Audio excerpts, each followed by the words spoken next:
एक छोटे से गांव में कर्नाटक के एक कोने में एक छोटी सी लड़की आंखों में बड़े सपने लिए एक दिए की रोशनी में पड़ती थी।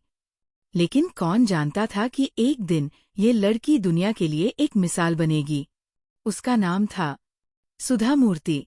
बचपन से उनका जीवन आसान नहीं था, चुनौतियों से भरा था।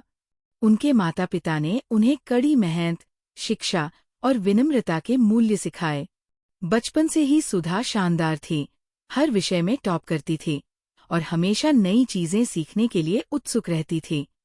उस जमाने में जब लड़कियों का उच्च शिक्षा लेना दुर्लभ था, सुधा ने सपने देखने की हिम्मत की। वो बनी इंडियन इंस्टीट्यूट ऑफ साइंस की पहली महिला इंजीनियर। सोचिए जरा, एक लड़की बहुत सारे लड़कों के बीच रूढ़िवादिता को तोड़कर अपनी पहचान बना रही थी। जब उनकी इंजीनियर का करियर आगे बढ़ रहा था, तभी उनकी जिंदगी के एक नए मोड़ पर आई। सुधा ने टाटा मोटर्स के चेयरमैन को एक लेटर लिखा, उनसे पूछते हुए कि क्यों वो महिला इंजीनियरों को काम पर नहीं रखते। उनकी बोल्डनेस ने उन्हें एक इंटरव्यू और फिर एक पोजीशन दिलाई। जब इन्फोसिस आगे बढ़ रहा था, सुधा का विजन और भी बड़ा हो रहा था। उन्होंने अपना जीवन परोपकार के लिए समर्पित कर दिया। स्कूल खोलने से लेकर हेल्थ केयर और महिला सशक्तिकरण को समर्थन देने तक सुधा मूर्ति हजारों जिंदगी की मां बन गई। जब आप किसी की मदद करते हैं तो आप अपना एक हिस्सा उन्हें सौंप देते हैं। सुधा मूर्ति के शब्दों में एक अलग ही जादू है। एक लेखक के रूप में उन्होंने ऐसी कहानियां लिखी जो दिल को छू जाती है। उनकी किताबें सिर्फ कहानियां नहीं हैं, वो जिंदगी के सबक है।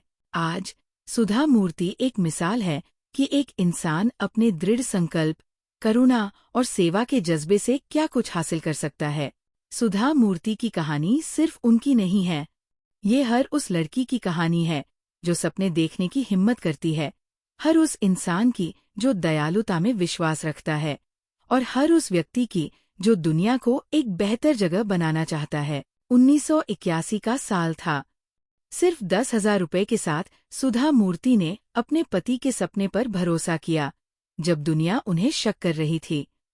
ये छोटी सी रकम एक ऐसे आईटी दिग्गज की नींव बन गई जो दुनिया के टेक लैंडस्केप को बदल देने वाला था। इन्फोसिस 1981 का साल था, जब नारायण मूर्ति इन्फोसिस बनाने में लगे थे। सुधा मूर्ति ने ये सुनिश्चित किया कि परिवार मजबूत बने रहें। वो सिर्फ एक मूक समर्थक नहीं थी, ताकत का एक स्तंभ थी जो हर पहलू को सुंदर ढंग से संतुलित कर रही थी। इन्फोसिस को शुरू करते समय बहुत सारी चुनौतियां मिली, कम संसाधन, कमजोर बुनियादी ढांचा और बाजार का संदेह। लेकिन मूर्ति जोड़ी और उनकी टीम ने कभी हार नहीं मानी। उनका उद्देश्य स्पष्ट था और दृढ़ संकल्प उनका ईंधन। ब्रेक थ्रू तब आया जब इन्फोसिस ने अपना पहला बड़ा क्लाइंट सुरक्षित किया। ये सिर्फ एक बिजनेस जीत नहीं थी, ये सबूत था कि उनका सपना रियलिटी बन सकता है। एक छोटी सी अपार्टमेंट से लेकर दुनिया के सबसे सम्मानित आईटी दिग्गजों तक का सफर। इन्फोसिस एक मिसाल है इनोवेशन, उत्कृष्टता और अखंडता की।